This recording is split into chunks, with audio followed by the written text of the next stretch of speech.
surrender by the German High Command, the people of Prague emerge in full revolt against the German garrison. Prague streets become... February 1945.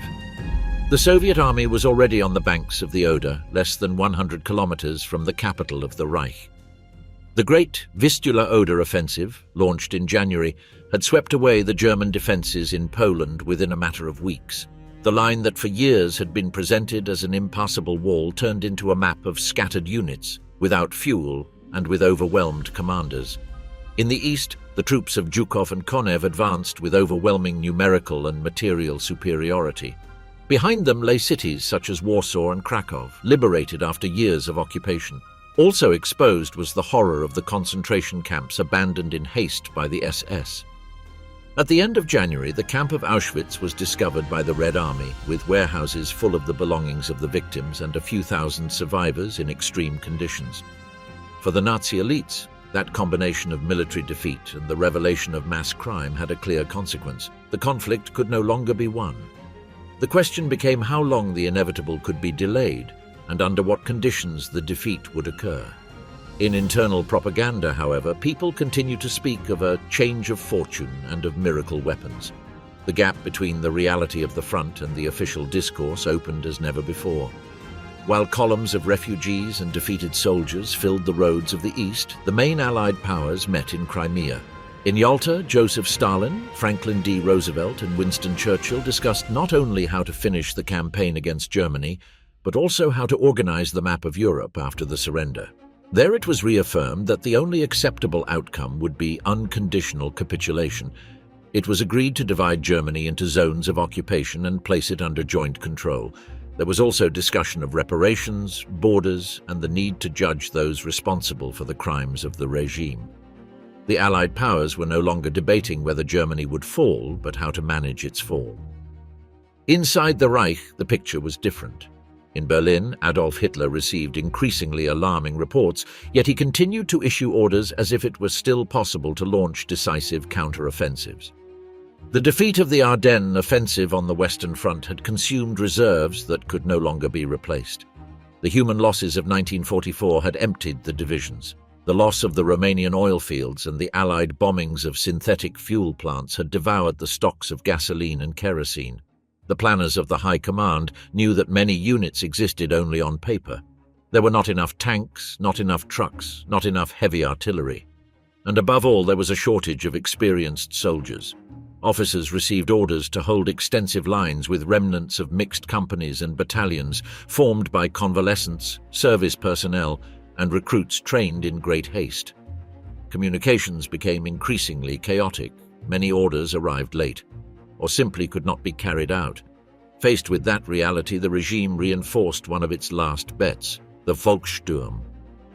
This popular militia, created months earlier, mobilized men between 16 and 60 years of age who were not in the regular army.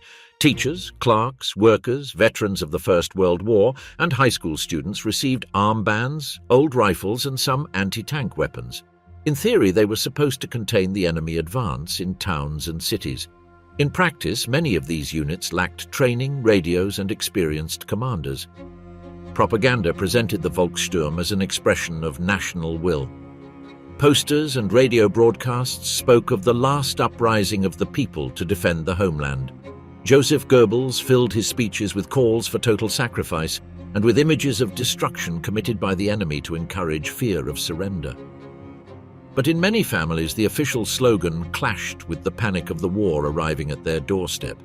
Meanwhile, in the West, American, British, and Canadian forces were approaching the Rhine. The Rhineland cities suffered almost daily bombings. In the Ruhr, the industrial heart of Germany, factories were still operating, although with power cuts, shortages of raw materials, and a workforce exhausted and increasingly made up of prisoners and forced laborers. The priority of local authorities was no longer to sustain production, but to survive the air attacks and maintain a minimum of order among demoralized civilians. The Luftwaffe could barely respond. Allied bombers crossed the sky with limited opposition from German fighters whose pilots were poorly trained and whose fuel was rationed. Many aircraft remained on the ground for lack of spare parts. Allied control of the air turned every railway movement into a greater risk. Convoys of ammunition, food, or refugees were attacked along the route, multiplying the sense of logistical collapse. The Eastern Front collapses East Prussia, Pomerania, and Silesia. In the eastern provinces of the Reich, the map began to fall apart at a speed that few had anticipated. East Prussia, which for decades had been presented as a military bastion and symbolic heart, became a funnel of retreating troops and desperate civilians. Since January, evacuation plans by sea and land had been set in motion.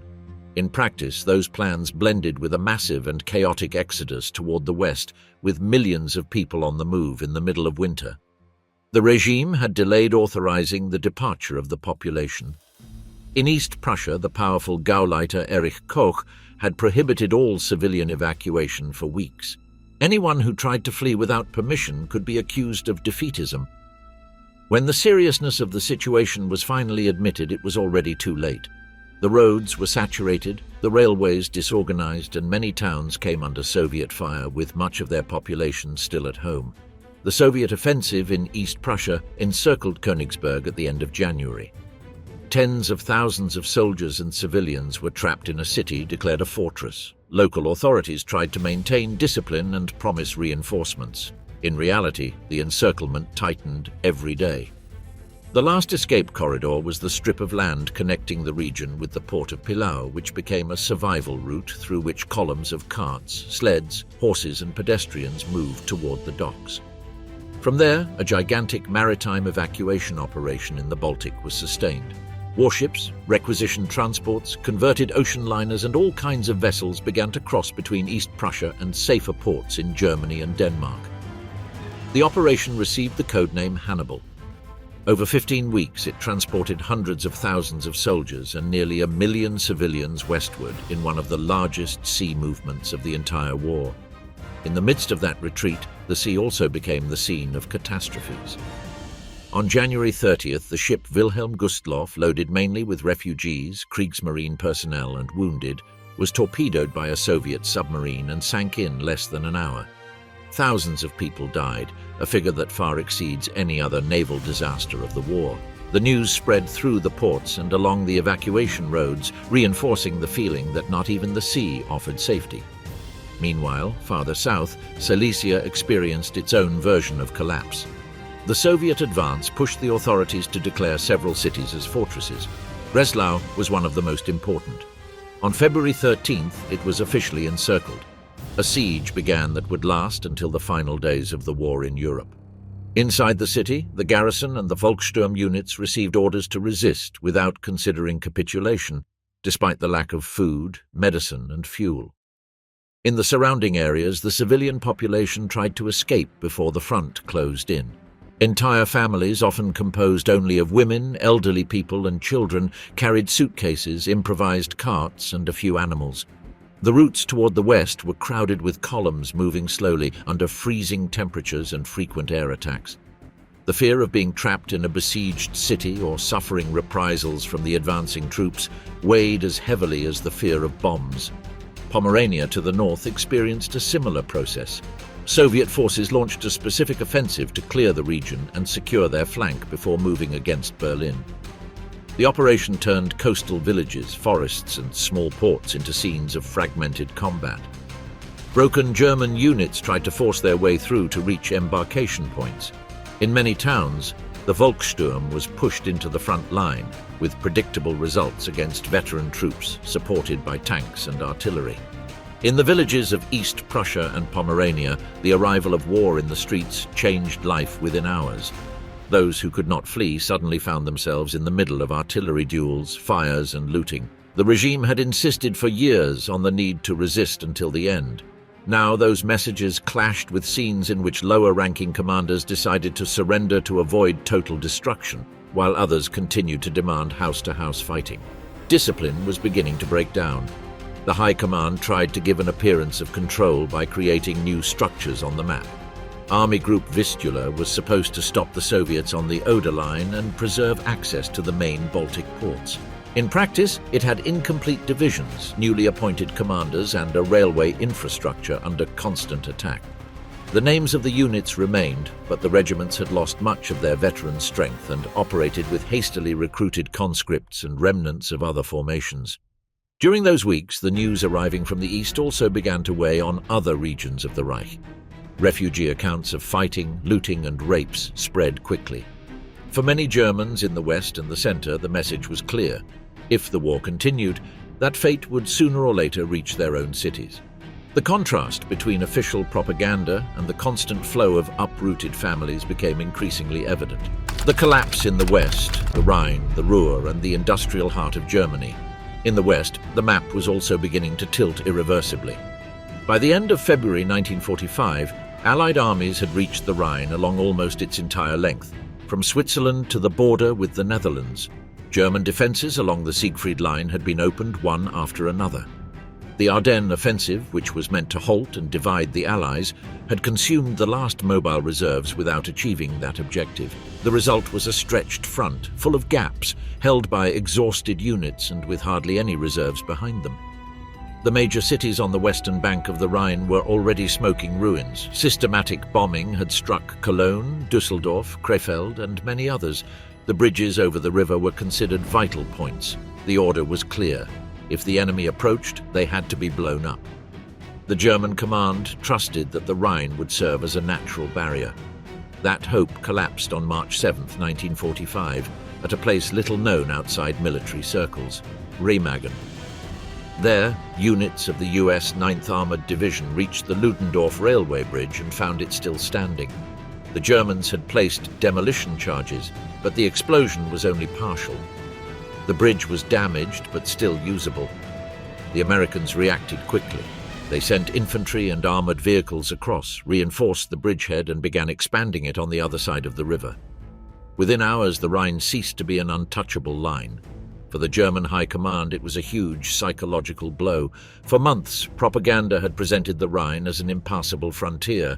Now photographs of American troops crossing to the eastern bank were circulating among Allied commanders and would soon reach the international press. Hitler ordered that the bridge be destroyed at any cost. Heavy artillery, bombers, special weapons, and even V-2 missiles were used, launched for the first time against a tactical target on German territory. None of these efforts managed to stop the flow of troops. The bridge would eventually collapse on March 17th. But by then the US Army had already built temporary bridges, and tens of thousands of soldiers had crossed to the other side. Meanwhile, farther north and south, British, Canadian, and American forces were preparing crossings of the Rhine at several points. The capture of Remagen advanced Allied plans by about 3 weeks, but it did not replace them. In the second half of March, carefully planned operations made it possible to cross in mass with barges, pontoon bridges, and airborne drops. By the end of the month, several large Allied bridgeheads existed on the eastern bank. The river shield had been broken. Behind the Rhine lay the industrial heart of the Reich, the Ruhr. There were the steel plants, the coal mines, and many factories producing heavy weapons. Without the Ruhr, the war could no longer be sustained even on paper. The German command knew this and concentrated there what remained of Army Group B under Walter Model. The orders were to resist, hold the cities, and slow the enemy advance as much as possible. In practice, the available forces were not enough to cover every direction of threat. Allied air superiority shaped every tactical decision. Columns of vehicles trying to reposition were attacked by fighter bombers. Railway junctions were put out of service again and again. Factories operated, when they could, amid power cuts and shortages of raw materials. In many armament plants, more effort was devoted to evacuating machinery and sensitive documents than to completing orders that would never reach the front. The impact on the civilian population was direct. On February 13th, shortly before the crossing of the Rhine, the city of Dresden was attacked in a large joint operation by the RAF and the USAAF. In several waves, about 1,300 bombers dropped more than 3,900 tons of explosives and incendiary bombs. A massive firestorm broke out, devastating the city center and causing the deaths of tens of thousands of people. Dresden was not part of the Ruhr, but the message it conveyed was clear. No major German city was safe.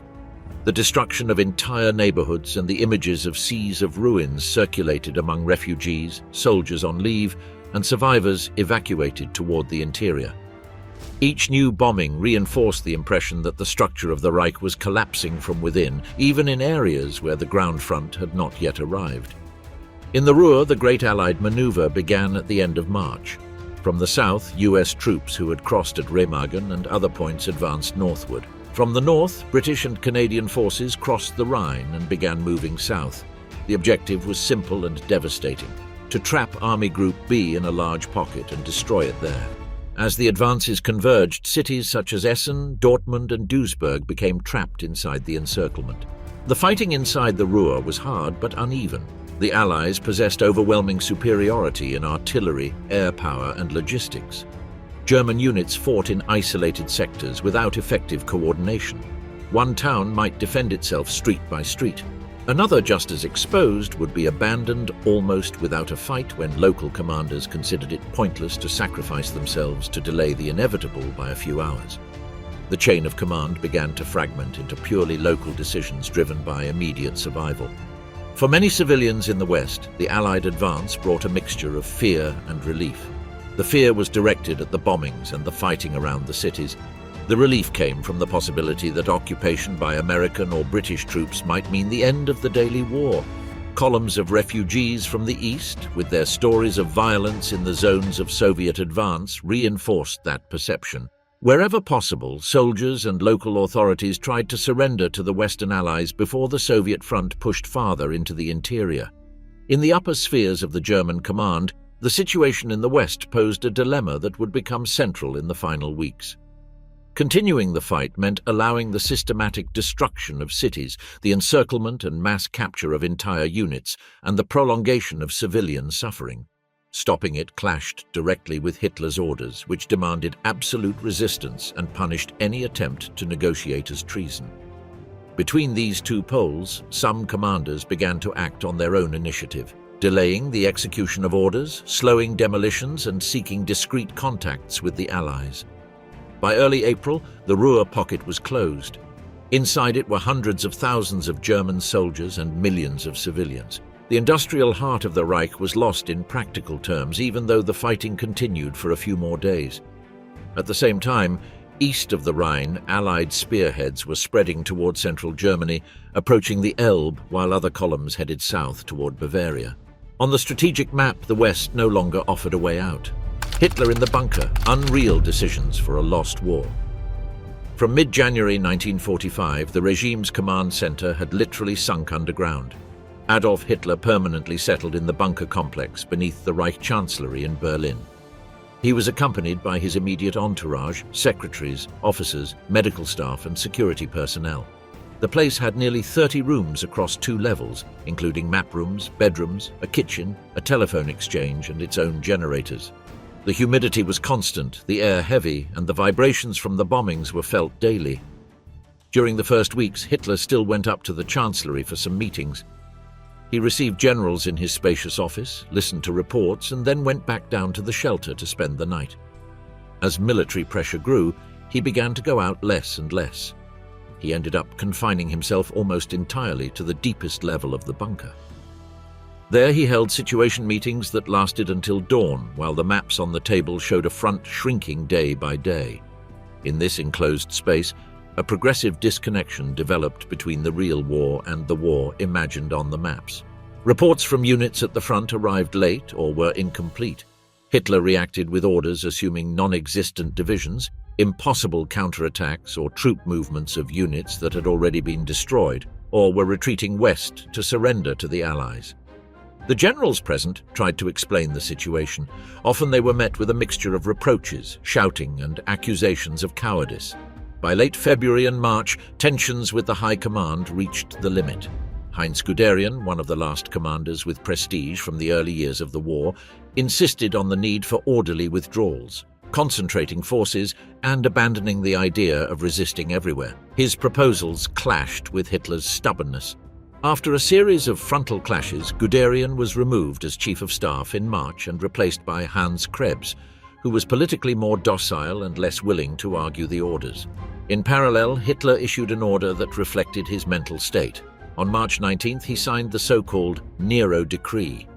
It ordered the destruction of infrastructure, factories, bridges, and essential services as the enemy advanced, so that nothing useful would fall into Allied hands. If carried out strictly, it would have condemned the German population to even greater devastation. The Minister of Armaments, Albert Speer, understood the consequences and deliberately worked to sabotage the implementation of the decree, convincing local authorities not to comply. While the map was closing over Germany, personal maneuvers in the bunker were also multiplying. Heinrich Himmler, in command of the SS, began probing peace contacts behind Hitler's back. In April, he used the Swedish Red Cross president, Folke Bernadotte, to deliver partial surrender proposals to the Western Allies. He sought to save his position by negotiating a capitulation to the United States and United Kingdom while continuing to fight the Soviet Union. The news of these negotiations finally reached the bunker. When Hitler learned that Himmler was attempting to negotiate on his own, he considered it a direct betrayal. He ordered him removed from all posts and arrested, although in practice there were barely any means left to enforce such decisions in a collapsing state apparatus. The same happened with Hermann Göring, who from southern Germany sent a message suggesting he assume power due to the Führer's inability to govern. Hitler responded by removing him from all offices and stripping him of the title of successor. The atmosphere inside the bunker became even more closed and paranoid. Joseph Goebbels arrived with his family. Eva Braun traveled from Munich to be with Hitler, and new officers, doctors, and assistants moved in. In total, in the last weeks, fewer than 100 people lived there, organized in shifts for guard duty, kitchen, communications, and direct assistance to the command circle. Physical isolation was combined with total political isolation. Many of those underground knew that defeat was final, but remained trapped between loyalty, fear, and the impossibility of escaping a surrounded city. As April progressed, situation meetings became increasingly unreal. Hitler insisted on the arrival of relief forces. He counted on a counterattack from the west by Walter Wenck's 12th Army and a breakthrough from the east by the remnants of the 9th Army. He ordered attacks by a Steiner group that no longer had any real ability to move. When his generals informed him that these units did not exist in the form shown on the maps, he responded with outbursts of rage or accusations of conspiracy. Daily routines showed a mixture of normalcy and collapse. Meals were served at fixed times, although with reduced rations. Eva Braun tried to maintain some appearance of private life with film screenings or light conversations. The secretaries worked in a small map room, typing up the latest orders and increasingly the wills and future directives dictated by Hitler. In the corridors, staff quietly discussed rumors about the proximity of the front, news of lost cities, and reports coming from other fronts. While the bunker sank into this mixture of self-deception and despair, reality on the surface took shape in the form of artillery, armored vehicles, and Soviet units advancing toward the capital. The war enters the house, the battle approaches Berlin. The sound of artillery reached Berlin before the first tanks arrived. By mid-April 1945, the Eastern Front was no longer a distant line on the map. Soviet positions were on the other side of the Oder and Neisse rivers, only a few dozen kilometers from the capital. The Soviet command had prepared a final offensive. It had a clear objective: to break the last defensive barrier, destroy the forces protecting the city, and close the encirclement around the political center of the Reich. The German deployment in that area relied on the terrain. The Seelow Heights, a chain of gentle hills, dominated the Oder plain. From there, the routes leading from the river into the interior of Brandenburg were controlled. This was the point where the Red Army had to concentrate its effort if it wanted to advance in a straight line toward Berlin. The mission of defending that sector fell to the 9th German Army, with infantry, remnants of armored units, and well-prepared artillery positions. At dawn on April 16, 1945, the attack began. A massive artillery preparation struck the German defenses. Anti-aircraft searchlights were used to illuminate the battlefield and blind the defenders. Behind them, the first waves of Soviet infantry and armored units advanced. The terrain, flooded and crossed by trenches and obstacles, favored the defender. Casualties were very high in the first hours, but the difference in resources was enormous. Nearly 1 million soldiers and thousands of tanks and artillery pieces were employed in the offensive on the heights and the Oder Strip. For 3 days, the fighting at Seelow took place at close range, with local counterattacks and positions changing hands multiple times. The 9th Army tried to contain Zhukov's forces, while further south, other Soviet formations crossed the Neisse toward Cottbus and the Silesian Industrial Triangle. Every kilometre gained cost hundreds of losses. By the end of April 19th, the third German defensive line had broken. The plain separating the heights from the outskirts of Berlin lay open. By then, the capital was already living as a city under siege. The authorities had organized defense sectors with strong points at avenue intersections, squares, and stone buildings. Anti-tank trenches were dug at the access points, barricades were deployed, and positions were prepared on ground floors and upper floors. The Berlin Volkssturm was armed with outdated rifles, captured automatic weapons, and portable rocket launchers. Alongside them, adolescents from the Hitler Youth were ordered to operate anti-tank weapons and participate in the defense of strategic corners and intersections. The civilian population moved between resignation, fear, and a forced routine.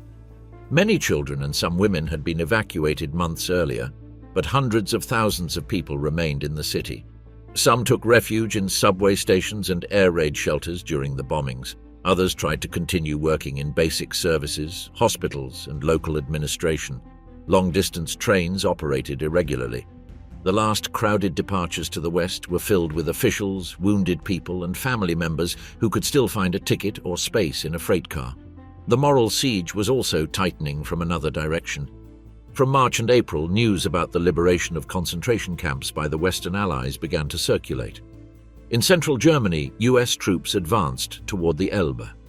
Along the way, they encountered camps such as Buchenwald, Dora Mittelbau, and Dachau, with thousands of prisoners on the brink of death and direct evidence of mass killings. The British, further north, encountered Bergen-Belsen and its piles of unburied corpses. In the preceding months, the SS had evacuated many camps located in Poland and eastern Germany. They forced prisoners to march on foot toward the interior of the Reich. These were the so-called death marches. Tens of thousands of people, exhausted, traveled hundreds of kilometers in the middle of winter, guarded by armed soldiers. Those who could not keep up fell into ditches. Survivors were concentrated in already overcrowded central German camps.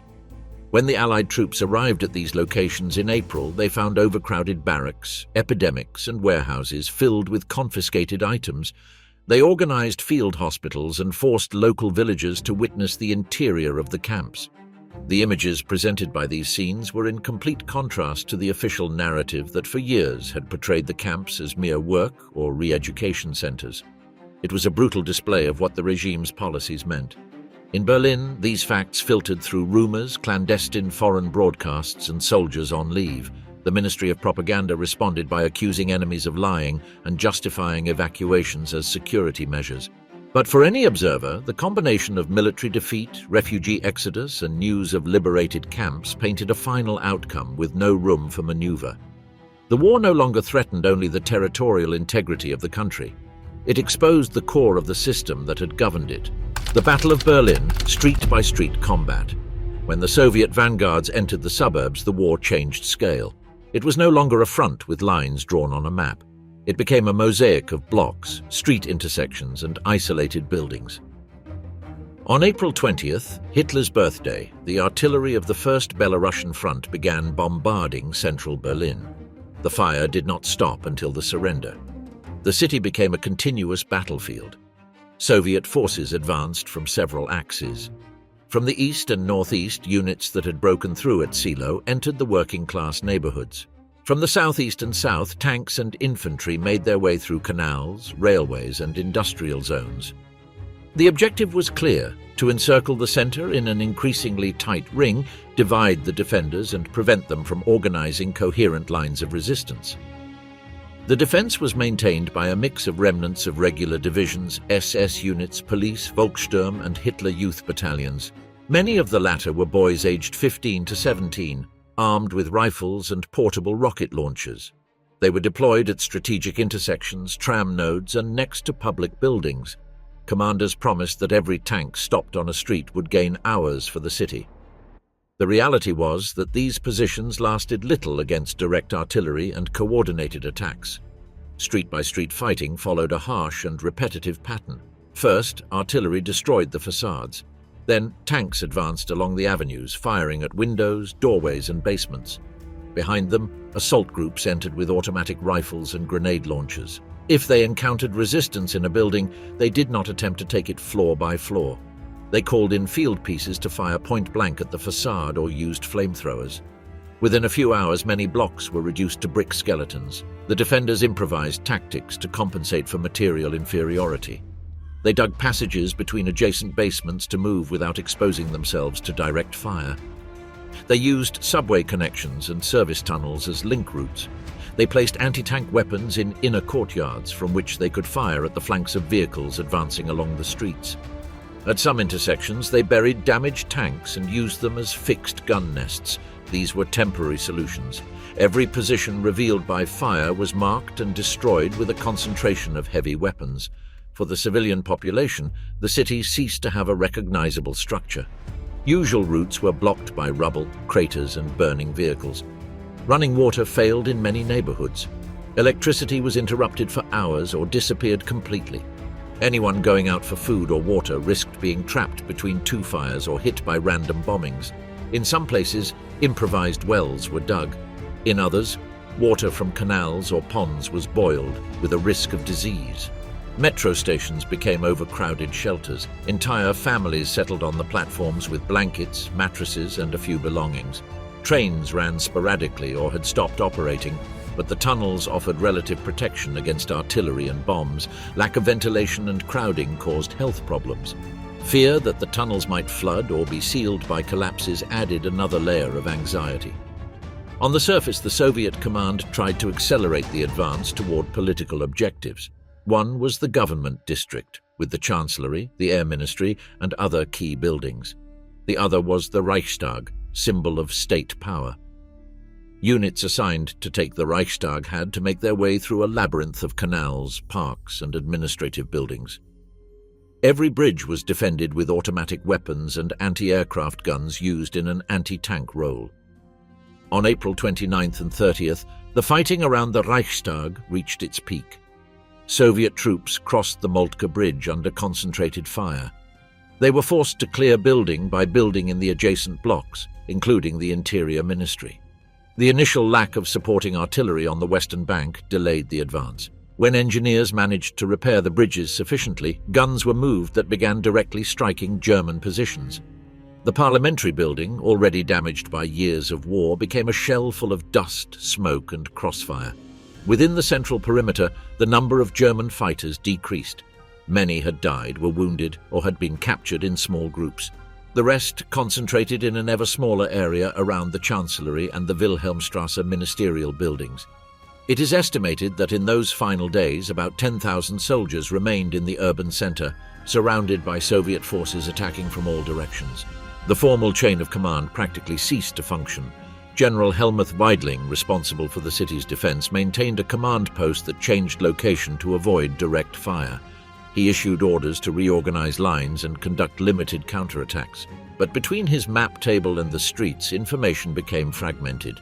Units that existed on paper had already been destroyed or dispersed. Some companies stayed in their positions until their ammunition ran out and then dissolved into small groups seeking shelter or attempting to break the encirclement. The civilian population began making decisions on its own. Neighbors in the same building agreed on white flags or sheets hung in windows to indicate an intention to surrender. In some cases, groups of women and the elderly went out into the streets to ask defenders to leave the area and avoid further fire. They were not always successful. Some commands continued to repeat orders to resist. Others accepted withdrawal or allowed Soviets to pass in the face of evidence that there was no way out. In these final combats, scenes of total collapse appeared. Abandoned vehicles, corpses on the sidewalks, dead horses used as a source of meat. Improvised field kitchens mixed military rations with whatever could be requisitioned from shops or warehouses. In some blocks, the presence of isolated snipers prolonged fire for hours after the bulk of the troops had moved. Every corner could hide a resistance pocket or a patrol searching for prisoners. The last days in the bunker, from self-deception to suicide. In the final days of April, the bunker ceased to be a command center and became a waiting room toward the end. Outside, the defensive perimeter was shrinking by the hour. Inside, conversations revolved around two recurring ideas: how long the city could still hold out and how those still trapped inside would die. On April 28th, news arrived that sealed decisions. In Italy, Benito Mussolini and Clara Petacci had been captured and executed by partisans. Their bodies were hung upside down in a square in Milan. The images and descriptions quickly circulated among those present in the bunker. For Hitler, who had already ruled out any attempt to flee south, this end confirmed what he wanted to avoid. Falling into enemy hands meant not only death but also the public exposure of the body. On that day and the following, preparations were accelerated. The SS began destroying personal documents and sensitive files. Cyanide doses were selected for the inner circle. It was also decided to test the capsules on Hitler's dog, Blondie. A trusted doctor administered the poison to the animal. The dog's quick death confirmed that the vials worked.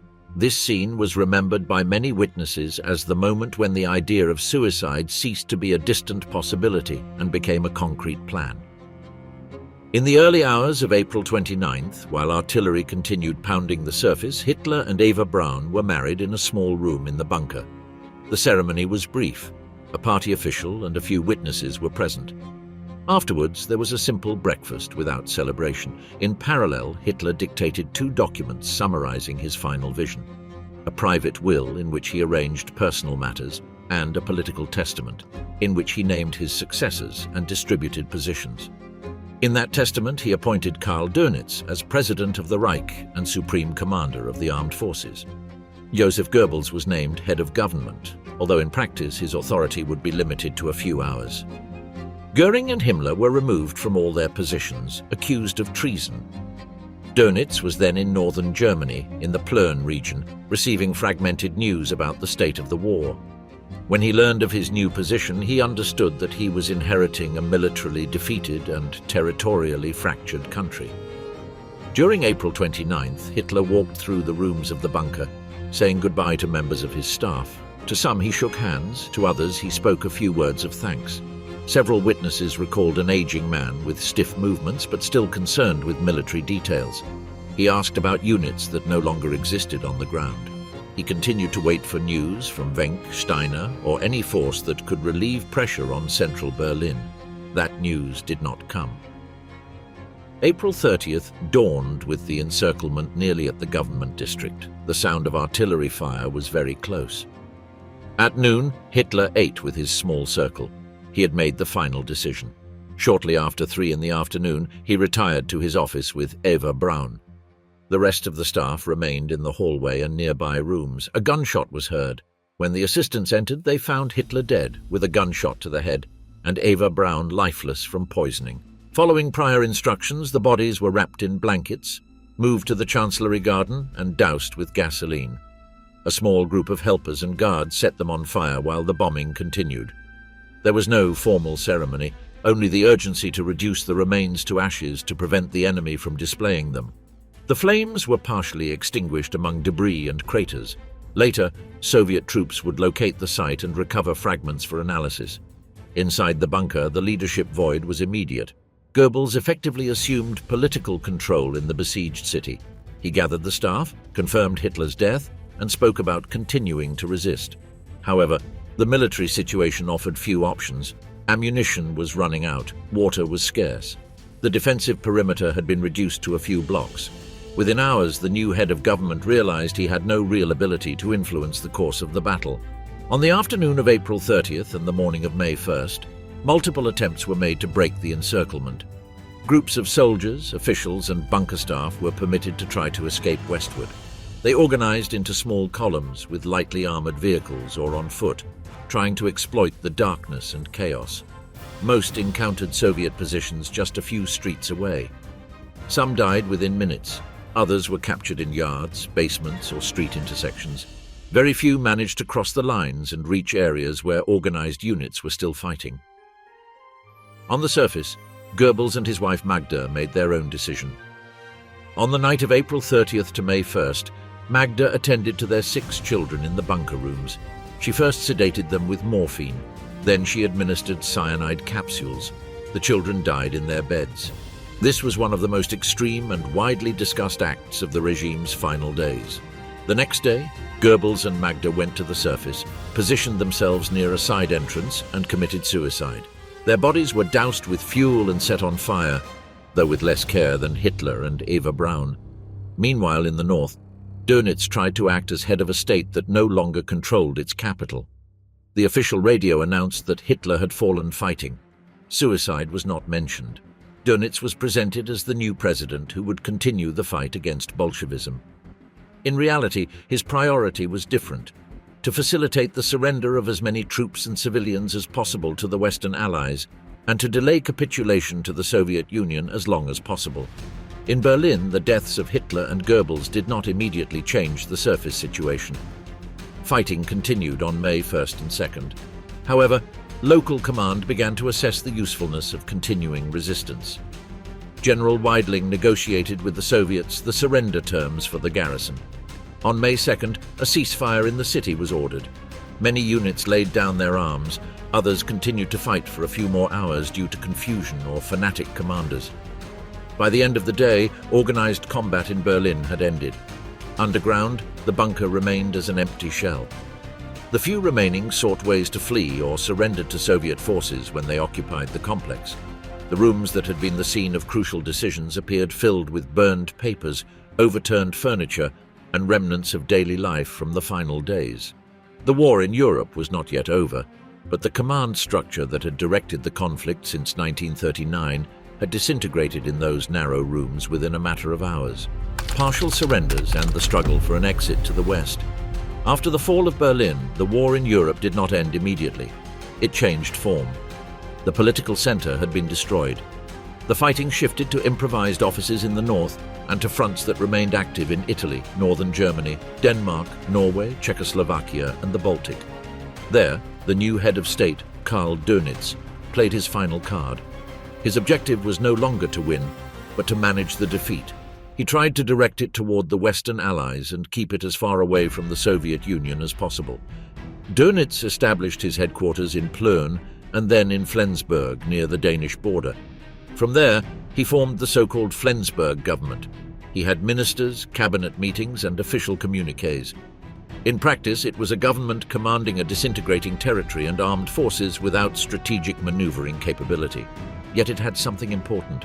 It still controlled local command chains, radio stations, and remnants of the Navy and Air Force. With this, he tried to negotiate partial surrenders. The first major surrender was already underway, even before Hitler's death. On the Italian front, General von Vietinghoff and the SS leader in the area, Karl Wolff, had begun secret contacts with the Allies months earlier. These contacts materialized in the so-called Operation Sunrise. On April 29th, the surrender of all German forces in Italy was signed in Caserta, which took effect on May 2nd. Nearly 1 million soldiers laid down their arms in northern Italy and western Austria. It was a huge blow to any attempt to continue the war in the south. Dönitz accepted it as a fait accompli, but also saw it as a precedent. If the forces in Italy could surrender directly to the Western Allies, perhaps the same scheme could be applied in northern Germany, Denmark, and the Netherlands. The priority became opening withdrawal corridors to the west, while at the same time slowing as much as possible the Soviet advance.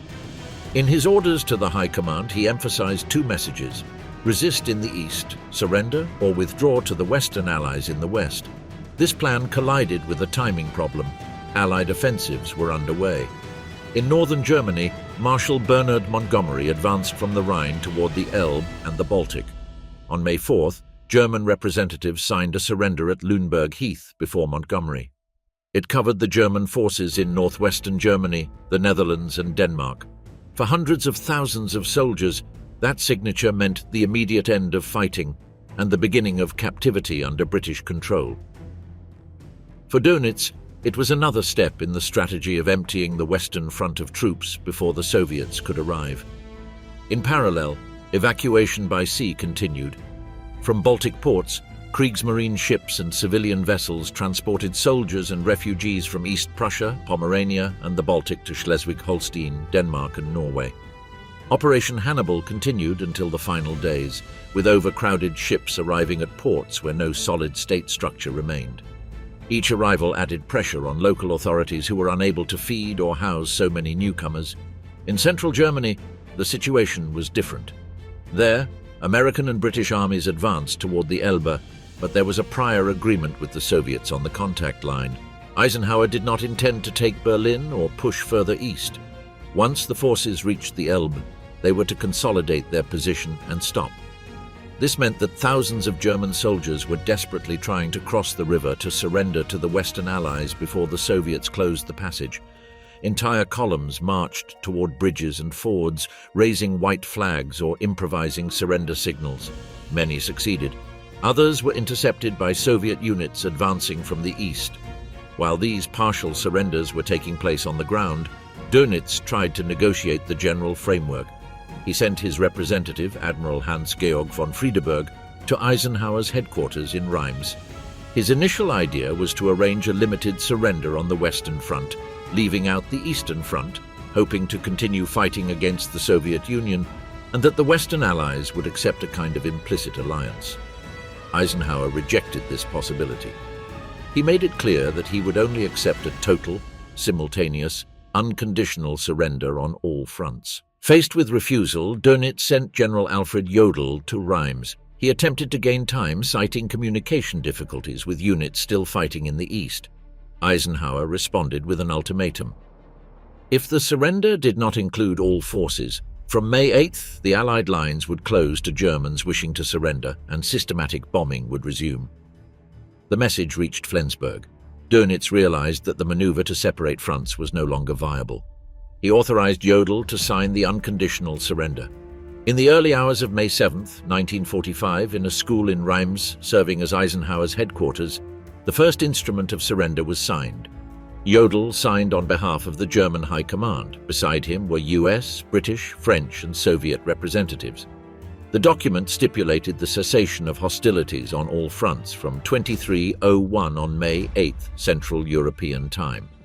Although in practice some units continued fighting after this deadline, on paper the war in Europe was sealed. However, the Soviet Union considered the Reims ceremony insufficient. Stalin demanded an additional signing in Berlin in the presence of his Supreme Command. Thus, a second ceremony was organized in Karlshorst, in the destroyed capital. On the night of May 8th to 9th, Marshal Wilhelm Keitel signed a new surrender document before Zhukov and Allied representatives. For the Western Allies, Victory in Europe Day was set as May 8th, for the Soviets and their allies May 9th. The difference in dates also reflected different perspectives on who had borne the main burden of the war on the continent. While these documents were being signed, there were still pockets of combat on the ground. In Norway, more than 300,000 German soldiers remained armed. In Denmark, occupying forces handed over positions to British units. In the Baltic, the Courland Army Group remained encircled. In Czechoslovakia, German troops tried to retreat westward while an uprising erupted in Prague. In the Alps, highly ideologized units dreamed of maintaining prolonged resistance. These were the scenarios that would mark the last shots, even after the signing at Reims and Berlin. In Flensburg, Dönitz's government continued to meet for a few more days. It issued orders and communiques, but its real authority was minimal. From the Allied perspective, it was a provisional structure that could serve for a few weeks to transmit disarmament and surrender orders, and then had to disappear. On May 23rd, British troops arrested Dönitz, Jodl, Speer, and other cabinet members. The so-called Flensburg government was dissolved. Power in Germany officially passed to the occupation authorities, who soon formalized the situation in the Berlin Declaration of June 5th. The last pockets of resistance: Prague, Courland, and the Alps. When the surrender was signed in Reims and Berlin, not everyone laid down their arms at the same time. On the periphery of the Old Reich, large groups of troops remained isolated, surrounded, or in retreat. Their commanders received confusing news about the capitulation. Some wanted to continue fighting, while others were only looking for a route to escape westward.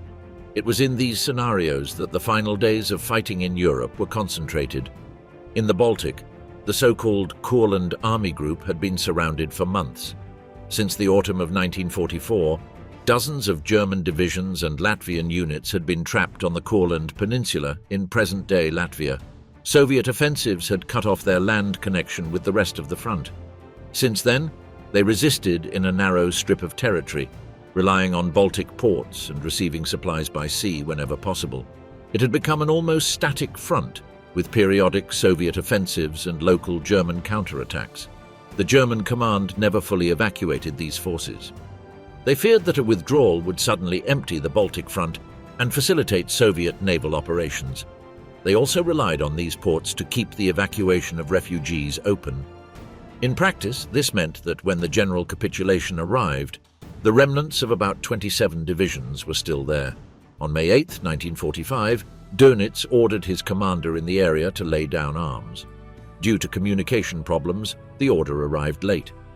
On May 10th, General Karl Hilpert finally surrendered to Soviet Marshal Leonid Govorov. More than 180,000 soldiers were taken prisoner. The same pattern repeated in other areas. In Norway, the war had hardly touched the territory since 1940.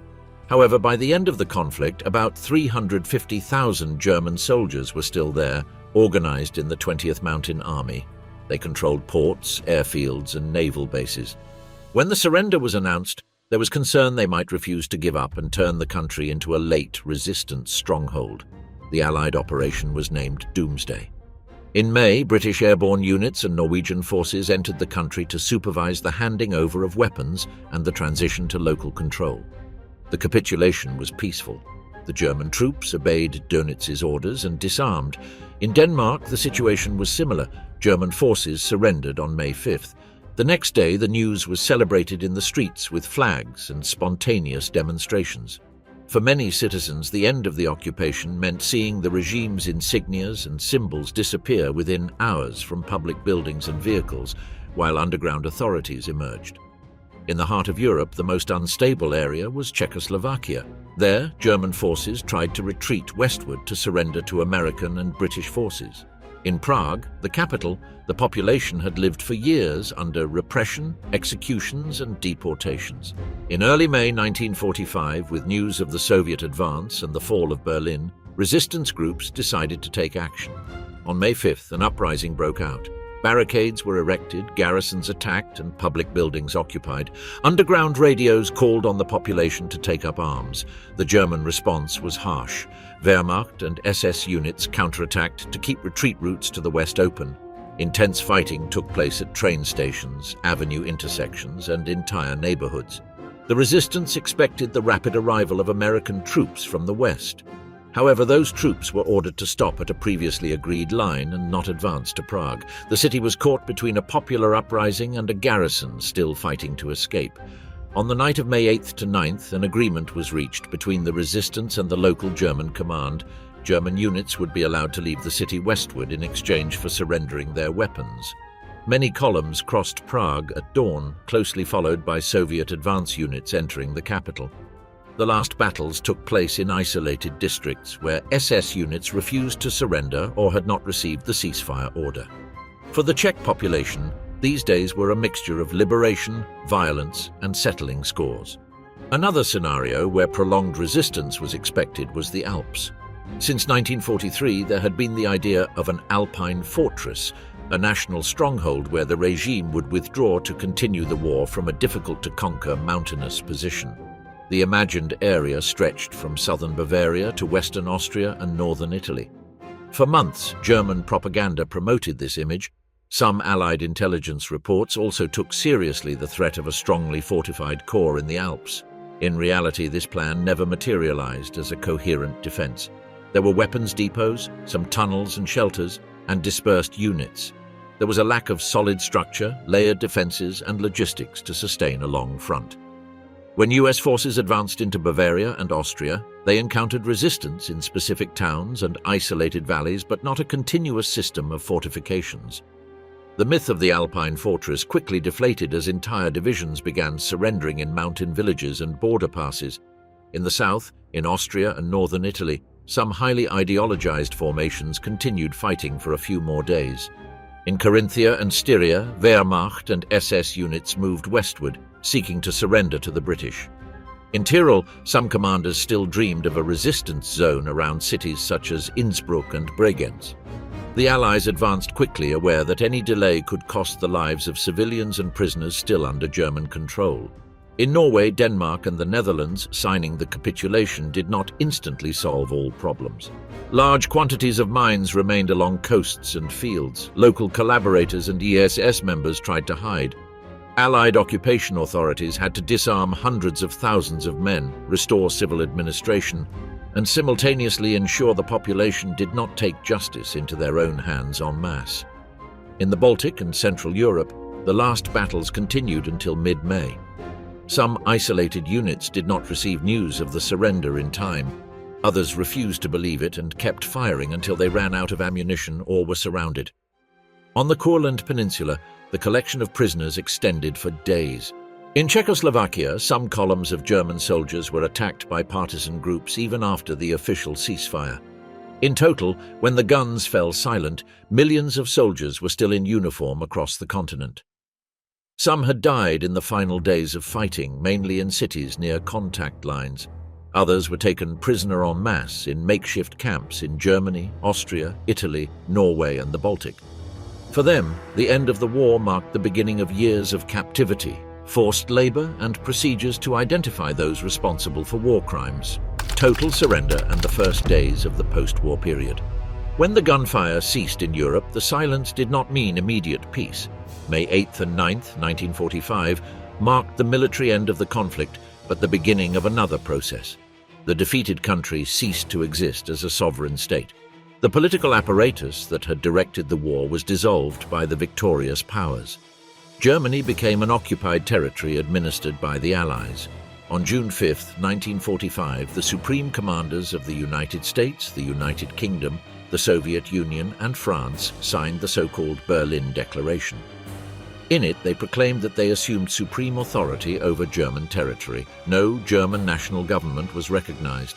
The country was divided into 4 occupation zones. Each power would control one zone with a joint council to coordinate general decisions. Berlin, although located within the Soviet zone, was also divided into 4 sectors. The new map was superimposed on a devastated landscape. Cities such as Berlin, Hamburg, Cologne, and Dresden were fields of ruins. The railway network was broken at hundreds of points. Bridges were destroyed, roads were full of craters, and factories had no roofs or operating machinery. In 1945, German industrial production was below 1/3 of the 1939 levels. Millions of people lacked stable housing. To this material destruction was added a huge human problem. Millions of displaced persons were moving across the territory. There were refugees fleeing from East Prussia, Silesia, and Pomerania. There were concentration camp survivors, freed but without a home to return to. There were forced laborers brought from all over Europe, now trying to return to their countries. And there were millions of German prisoners of war interned in camps in France, the United Kingdom, the United States, the Soviet Union, and other areas. In the following months, the Allies organized centers for displaced persons. Their goal was to register, feed, and when possible, repatriate those who were not German citizens.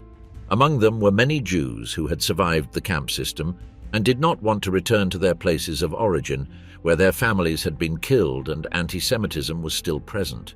For them, these displaced persons camps became transit spaces to other destinations, especially Palestine and America. The situation of German prisoners of war was different. Surrender did not mean immediate release. Many remained for years in labor camps, especially in the Soviet Union and France. In the British zone, for example, tens of thousands of prisoners were used for agricultural and reconstruction work, even after the formal end of the World War. The logic was clear. Their countries needed labor to rebuild infrastructure, restore production, and compensate for the shortage of local male workers. Within Germany, the Allies began by disarming and dissolving the armed forces. The existence of any national military structure was prohibited, weapons were confiscated, depots destroyed, and ministries linked to the war effort were annulled. At the same time, a process that marked the first years of the post-war period was launched: denazification. Its official goal was to remove party members and those who held key positions in the regime from public life. In practice, denazification took different forms depending on the zone. In the American zone, detailed questionnaires, the famous denazification forms, were created, classifying people into 5 categories according to their level of involvement. In the British and French zones, priority was given to expelling prominent figures and dissolving Nazi organizations. In the Soviet zone, the process merged with a political transformation aimed at creating a socialist state. In all zones, the volume of files soon exceeded the capacity of courts and commissions. By the late 1940s, much of this effort had relaxed, and many former party members returned to positions of responsibility. At the same time, preparations were underway for the trial of the main leaders still alive. In November 1945, trials began in Nuremberg against the most visible leaders responsible for military, political, and criminal decisions. These trials were not part of the daily life of the population, who struggled to obtain food and fuel, but they showed that defeat also brought a legal and moral dimension.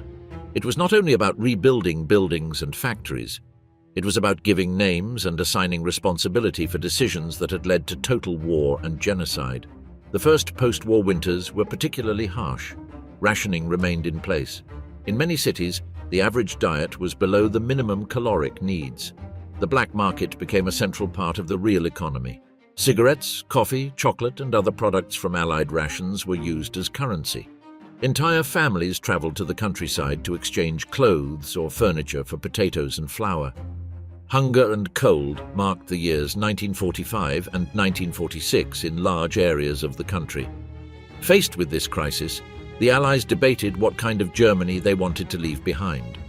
One current advocated dismantling heavy industry and turning the country into an essentially agrarian society, incapable of sustaining a new war.